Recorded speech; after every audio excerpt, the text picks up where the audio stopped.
Hello and welcome to Crew 42's 2024 coverage of the Michigan Professional State Championships. Presented by Discraft, we're here at Earl Brewer Park. This is our MPO Feature Card. With me on the commentator's mic, I've got Sam joining me again. How you doing, Sam? Hey, I'm doing good, Zach. If you haven't already, please like and subscribe. Hit that notification bell whenever we have more coverage coming out. You're going to want to know more about that. This is our final tournament of the year. Excited to see how this is going to break down. We have a stacked card, including yourself. We got you commentating with you on coverage. Feel weird? Go. A little bit. A little bit? Okay. You're going to give us this expert breakdown of this course. Fantastic course here. We have hole one. What do we need to do? Hole one for most players is going to be a big sidearm. You're going to have to put, it's a little uphill, so you're going to have to put about 350 feet of power. Don't want to go too wide because there's some trees on the left, but you also don't want to cut in too early. As you can see, that right side, there's not a lot of lanes. Good morning and welcome to the first round of the Michigan Professional State Disc Golf Championships presented by Discraft. This is our 1136 card and also our feature card for today. Leading us off, sponsored by Gateway and Disc Baron, we have Sam Smigiel. And this is the final year at Earl Brewer Park for the state championships. This will be the third year, and this is the end of the contract, so this is our final year at Brewer, so we're all a little extra anxious to get this one. Up next, sponsored by Discraft and Great Lakes Discs, Luke Taylor. This course can play pretty challenging with the wind. Mm-hmm. You'll see there's a couple gaps on the course. It's not a terribly challenging course, but when it gets windy, there's a lot of swirling wind, and it can make for some really interesting play out here. Third on the pad, sponsored by DGA and Great Lakes Disc, Andrew Marwede. Last year, Luke, who won this event, he's our defending champion, had to take down Kyle Klein in a shootout of sorts, and now he's got Andrew Marwede, who I would argue might be favored coming into today. Yeah. Well, I don't know, because you have Luke that just took fourth And at the World finishing off our Championships group, not too Sponsored long also ago. by Great Lakes Disc, Will Goeringer. Both players have won. They have. Luke, So. This is kind of a, it feels like Marwede's a little bit of a benchmark for Luke here, career-wise, it feels like. Because if he can beat him here, like at Marwede's place, it feels like this is Marwede's place to me. Every time he's here, he just shreds, it seems like.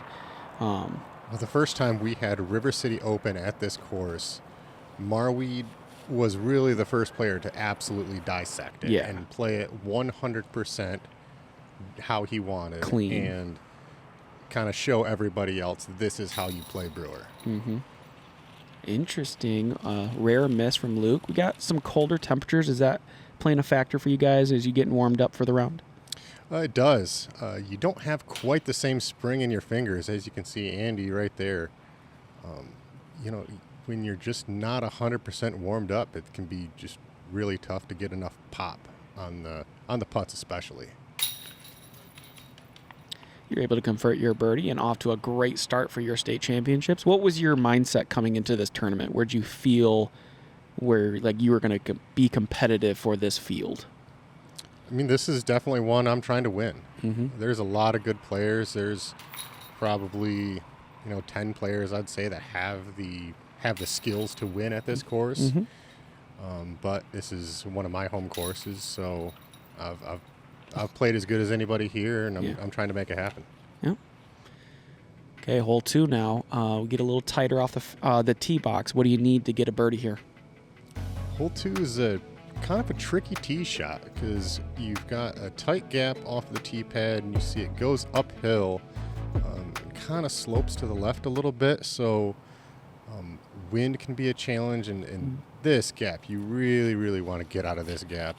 You can see I throw that just a little bit too high, and I'm going to stall off to the left. Not an uncommon spot to be. No OB on the right side for this hole, am I correct? No OB on this hole. In years past, the rough has played as OB, but not this year. So both Luke and myself, Heisern off to the left, we're safe over there. We've got a putt. Not as close as we'd like to be. Marwede opting for the forehand here. This is even tighter, yes? It's tighter, but if you have the power, I feel like it's a little easier because you don't have to throw the disc up. Sure. You know, he can throw a pretty flat shot, and as long as it lands on hyzer, he's going to get there. Yeah. Obviously, he's got plenty of power and very good with the forehand. Looks a little turned over here from Will. He's going to have a long look at the basket for his 2. He's looking for a little bit of a redemption from last year. He was on coverage during Feature Card. He's made a post about playing in this event. He's really looking to redeem himself a little bit there. He said he wanted to shoot even better. All right, we'll have to see if he can get himself some birdies. Luke from downtown. It looked like it was going in. Can't connect quite yet. Still early in the round. Hopefully he can get his putter going. Let's see if you can get one from distance here. All right. Sneak that one in there. 2 for 2. Happy with that start. How many holes are you looking to birdie to start this round? Because like there are stretches on this course that are just birdie, alley kind of way. It feels like we are going to get to hole like 6 around the corner where that one gets a little tougher to birdie. But are you looking to get the first 5, 6, 7, or are you trying to get them all? You're trying to birdie everything, but mentally I'm thinking, you want to get at least the first 4 out of 6, maybe 5 out of 6. Okay.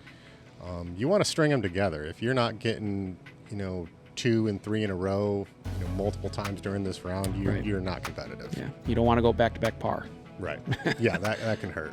Hole 3 now, 605 feet. The road playing OB on the left side. It's really just 2 forehands over the road. Try to get 300 feet. Then again, keeping it safe away from that road. Not OB on the right side, as it has been in other tournaments or in years past. And you're still opting for the forehand here. Yeah, distance isn't that important off of the tee, so I'm just chipping a forehand. I know that's going to skip inbounds if it lands on the road. A lot of people play that skip shot off the road. Sure. I'm plenty short, but I'll have a nice hyzer at the basket. No surprises here. Marwede's going to go forehand.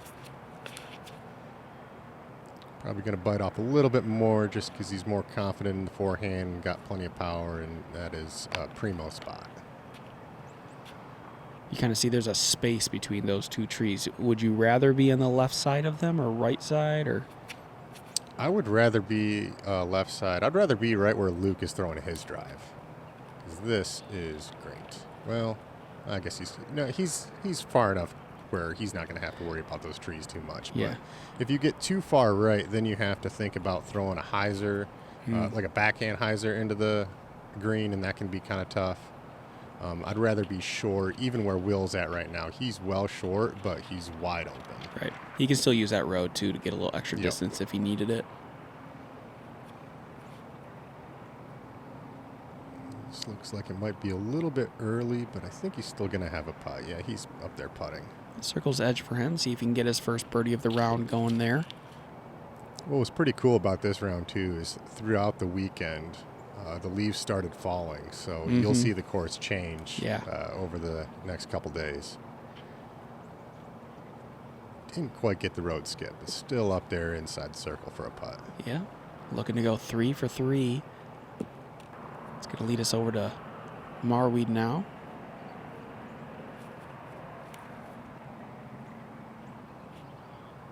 This looks really good.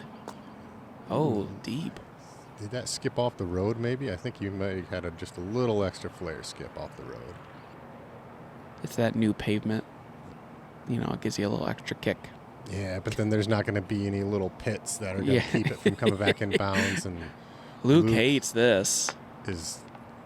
Man, that's one way to park it. It's that fresh road. You're just going to get it. You can see. We've all done that. Look at him. Yep, never a doubt, buddy. Will now from probably 40 feet or so, 45, maybe longer there. Ooh, a little long. This second putt that was right in a row. Maybe he's having a little bit of a grip issue. I guess a little outside circle, and very nice. That putt felt pretty good. And Sam is dangerous when you're feeling good with that putter. just from experience and watching you. Yeah, well, trying to compete against this man right here, the #1 putter in the world. What is that like going into a tournament? Do you even think about stuff like that when someone like Marwede, someone with that kind of skill set, is playing with you, or do you just get to enjoy the show and play your game? I mean, you just got to admire it. Sure. It's, it can get kind of annoying when, he makes like 3 60-footers in a row, but it's, you can't let it shake you. You just got to enjoy, look at the little aftermarket basket there. Yeah. Moving on to hole 4 now, 786 feet. There's a couple dangers here. There's an OB bush you can see on the left side of the fairway there. There's a second bush that plays OB traditionally. Road on the left and the sidewalk deep. Also kind of narrow in on the green. So your approach shot is pretty technical, or it can be depending on where you drive. Most players are looking to go left of that first bush, or between the bushes, left side, and then open up a hyzer from there. You can go forehand off the tee and try to go around that way, but everyone here has the skill set to just throw the stock hyzer between the bushes. Yeah, I don't think we're going to see anybody throw forehand. It's a pretty easy hyzer just to throw it over that bush. As long as you're past that bush, and actually not too far. If you get too close to that second bush, it kind of pinches you off for your second shot. Put myself in a pretty good spot next to the short tee there. It is 786, but the second shot is pretty far downhill. So again, not super long in terms of distance for the hole. That looked great from Marwede. Yeah, that's going to put him in a really nice spot. He's going to opt for the right side fairway. It's going to keep you away from the road, at least for most of the hole. Yeah. So he's just going to have a backhand hyzer in. I feel like that's the old play a little bit. We've seen some of as the course has developed, and like you mentioned, Marwede kind of exposed the course at one point, right? And so that was the play at the time. He kind of punched it on the right side, hyzered around. And as the course continues to be played, that left side has continued to be more and more favored over the last couple of years. Yeah, you definitely see a lot more people going for that left side. It's a shorter route. Yeah. And you don't have to hook it as much either left, it feels like. Especially if you have an unfavorable wind, you can get better. You see Will can't really see the basket from where he's at, so it makes it for a little tougher to get pinpoint accurate. You got to give himself a putt, though. Well, yeah, you see the narrow trees there, but you have options. You go anhyzer, forehand. You're just going up and over this second bush, it looks like. Yep, just trying to get something to flat that's not going to hyzer out too much. Almost hit that tree, and yeah, pretty happy that didn't hyzer. Really, that's the big risk in taking that route. Sure. Andy going to throw just a kind of a low hyzer. Looks like it might be coming in a little hot, and it is. It's going to go too far for the fairway there. It's going to land on the pavement. Yeah, he's probably going to be 40, 50 feet for his par look. This looks really good from Luke if it can get the distance around that tree, and it does. Yeah. Right next to you. Dissecting the hole just where you. Will now from circle 2. It wasn't right that time. Got it over the basket that time. Yeah, it's coming out clean. It's just not online. You remember what the wind was like at all? I think at this point it was still fairly calm. There might have been some 10-mile-an-hour winds here and there, but nothing too bad. And you are off to a great start, 4 for 4. Yeah, happy to get that one. 18 can be, hole 4 can be a bit of a, struggle for me, but happy to get that. All you locals will get that joke. Bogey for Marwede here. Luke also able to get the birdie. It looks like we got a par here coming from Will. And we are 4 holes into our state championships. Going to make the turn here over to hole 5. Probably one of the easiest holes in the course. Kind of must get birdies for this card, I would say. 274 feet. What's the best play? Best play is going to be a kind of a spike hyzer forehand with probably a fairway driver or a Some people might throw a mid-range. And you're just going to get it over those first bushes and try and spike right in front of the basket. A couple people might throw the hyzer route to the right of that tree, but this, a backhand I mean, but this forehand, you can see that's wide open. If you have it, go for it. Oh, and you also get the benefit of that backdoor, or the backboard helping you potentially. Yeah, got a little plinko there to get myself right next to the basket, so yeah, if that didn't hit the trees, it could have had a kind of a nasty putt. You guys are leaving this pretty far left. It looks like the wind may be picking up, like you mentioned, a little bit. Yeah, a little left to right wind, and so you got to keep it pretty far out there, a lot further than you would think. I think this one by Will is going to go right. Sits down pretty quickly for him. He's going to have a putt from there. Yep. Marwy's going to be our fourth forehand here. No surprises. Whoa, this is way high and left. Is this going to get down in time? We do Sit. have OB behind the basket. Okay, he's going to stop short of that. Good. He'll leave himself a 40-foot putt on a hole that you really want to birdie. After just taking a bogey, too, he can't afford, and he Well doesn't. done. Gets the birdie there. Well done. That's a good putt. Gives him a little smile there. He knew he put himself in a little bit of trouble. Really just an unfortunate roll off of that tee shot. Oh, another one leaking right for Will. He's got this similar distance putt for his par. Gets that one to go. Yeah, hopefully he can settle his nerves down a little bit and get himself some birdies. Myself and Luke are going to tap in our birdies here and move on to hole 6.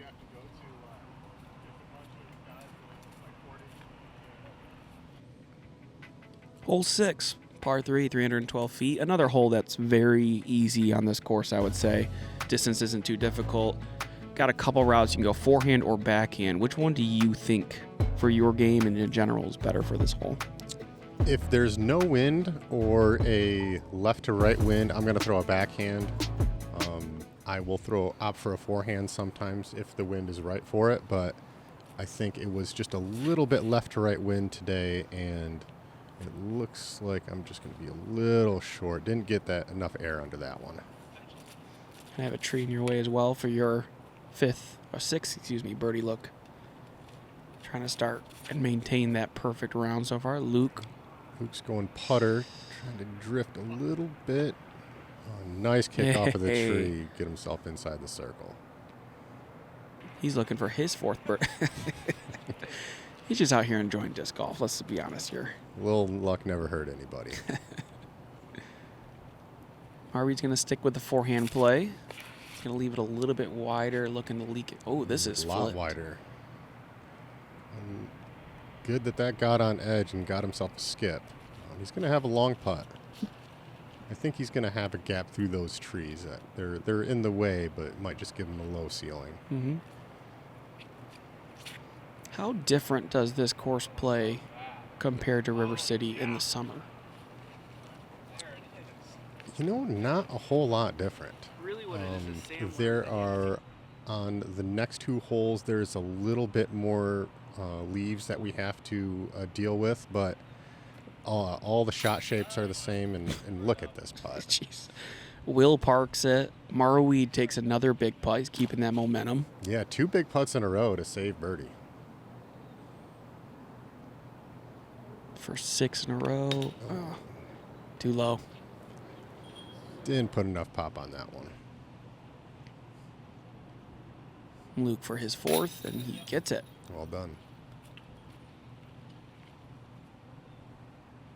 Well, Will's going to get his first birdie of the round.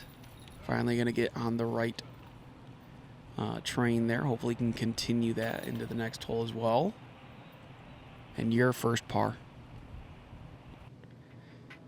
Hole 7, 382 feet. There's a few gaps you can take. I see a lot more people taking this gap that the drone's going through right now, putting an overstable disc on a little bit of anhyzer. You could try to take the Marwede gap that he's pretty famous for taking, which is the wide left one. It all depends, it feels like, what you kind of want in terms of your ground action near the basket, because Marwede feels like he has the potential to really flare away. Sure. And Luke's taking the flex play up the middle, which is going to be a shorter route. And this hole is, 382. It's going to play a little less than that because it's downhill. But to throw the highs there, you're throwing pretty much all of that 382. So you've got to put a lot of power on it to get it there. And he's actually going to go long into the trees and kick himself probably circle 2 range. Maybe, yeah. It's a long putt. Let's see if we can get 3 in a row for... Will trying to follow that line, and looks like he's going to do the same thing. Yeah, just leaks into that wood line there. Huge shout out to all the spotters and helpers of the tournament. As leaves on the ground, we don't like to lose discs. They were great all weekend. A huge help, especially with these leaves on the ground. It's amazing how quickly you can lose a disc under those leaves. Absolutely. You get the around the corner with your flex play and a good kick as well to stay in circle.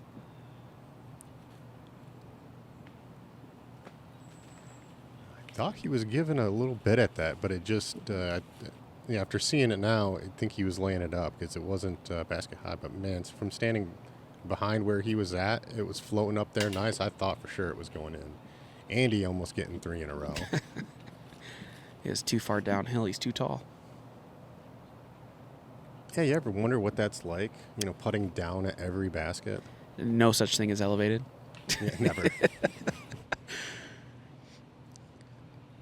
Can think of some local courses around here that have some elevated baskets that are elevated, quote unquote, to Marwede, and to everyone else this is possible. Good birdie from you. Tough hole. Yeah, you're not going to see. I would bet probably 25% birdies on this hole. Yeah, definitely one of the tougher par 3s out on this course for sure. And a couple more pars. And we'll move on to hole 8. My favorite hole in the course. Break it down for us. Hole 8. Your tee shot is going to be about a 350-foot, flat to hyzer finish. Where this guy's walking there, you either want to take that gap or this long gap that the drone is flying. Get a flare skip to this landing zone, and you take the route either to the left or where the drone is flying now, and try to get it as far down the fairway as possible, probably landing somewhere about here, and give yourself an upshot to a 4 birdie. An eagle is in play on this hole. Oh, yeah, we've seen some great looks on this hole for eagle before. Almost an albatross even once. Really? Yeah, Luke flared basket high at River City once. I got to go back and look at that because that would be pretty sweet. I get pretty lucky here. That was going inside. I'm not sure if I was going to make the Mando. I did forget to mention on the left side of the screen, you can barely see, looks like a pink flag. That tree behind that is a Mando tree. Mm-hmm. And so we have to go long of that. Right, he's right in front of it. Yeah. Now, Mando rules are not specifically usually difficult because you usually have a Mando and the basket's behind it, and so you just play it normally.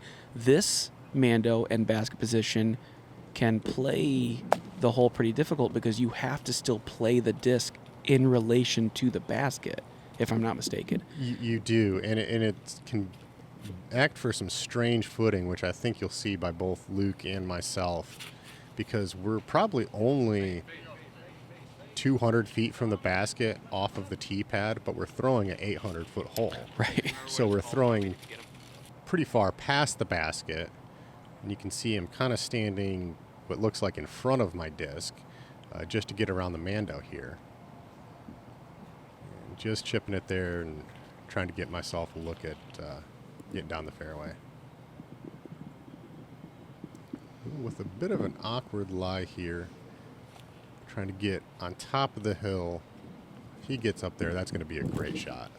Yeah, really well done. Yeah, there's no danger for it either because there's no OB line separating hole 8 and hole 9. So, like, you can get as aggressive as you want and not worry about trying to kind of control that distance on it.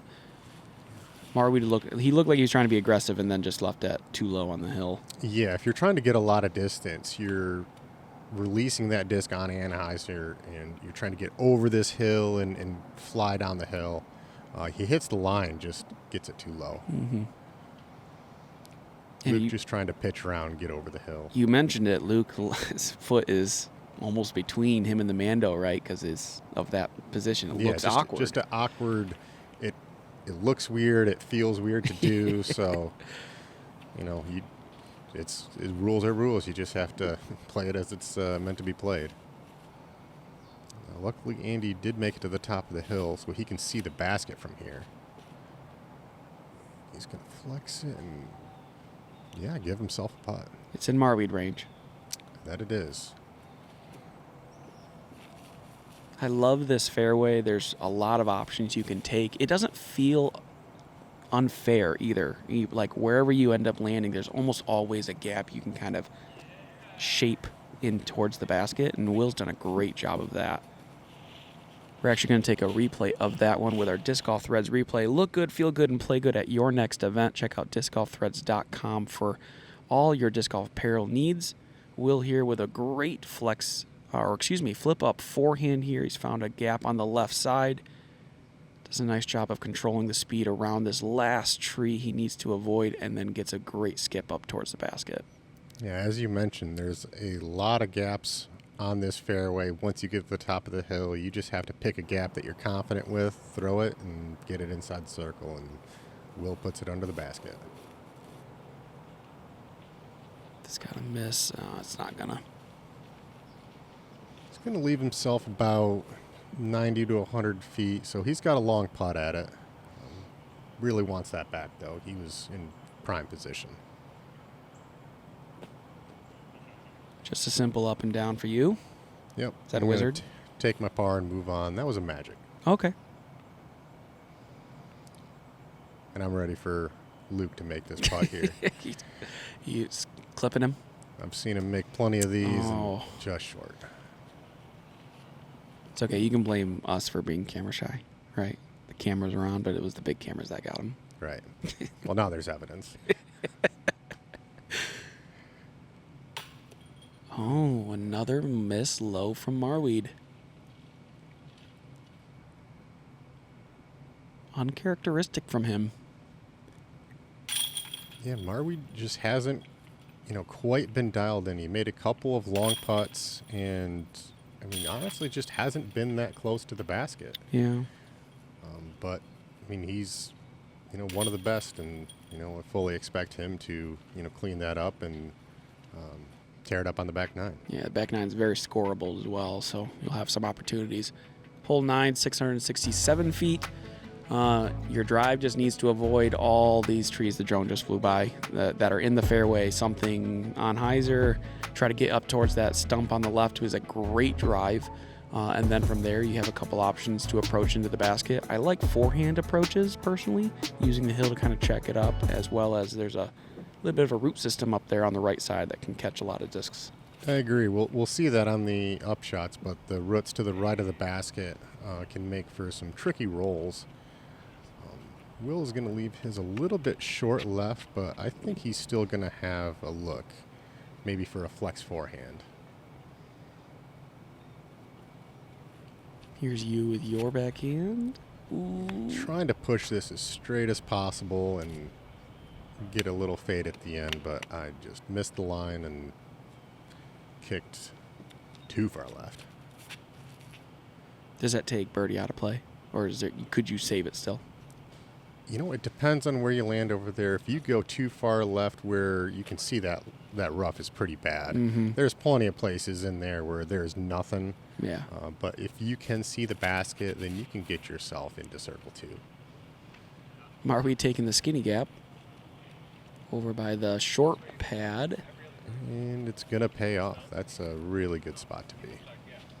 I want to know if he actually goes for that or not. It feels like he hits that gap a lot, and I'm never sure if he's actually trying to do it or not. We'll never know. Oh. I'm trying to go roller here because I didn't have much of a backswing and make some progress, but that first tree really kind of took birdie out of play. Sure. Will now with an opportunity. He's got a tight window here. If that stays straight, that's going to be a great shot. Is that his disc, do you think? That might be. What is it? The cherry blossom? The cherry blossom, that's right. It almost looked like that deep profile almost. Yeah. Wonder if it was.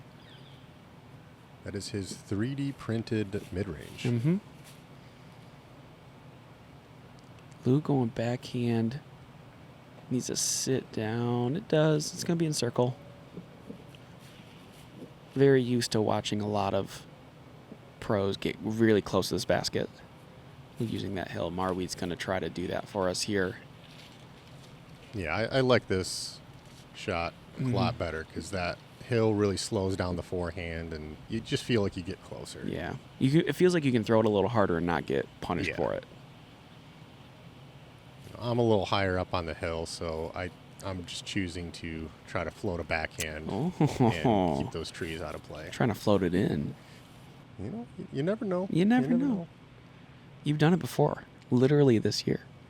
I have. You got to film it. That's right, I did. Not on this hole, to be clear, but you did do it. Nice birdie by Luke. How the hole's meant to be played. Ooh, a little high. She's home. After a slow start from Will, he's starting to look like he's in good form now over the last 4 holes.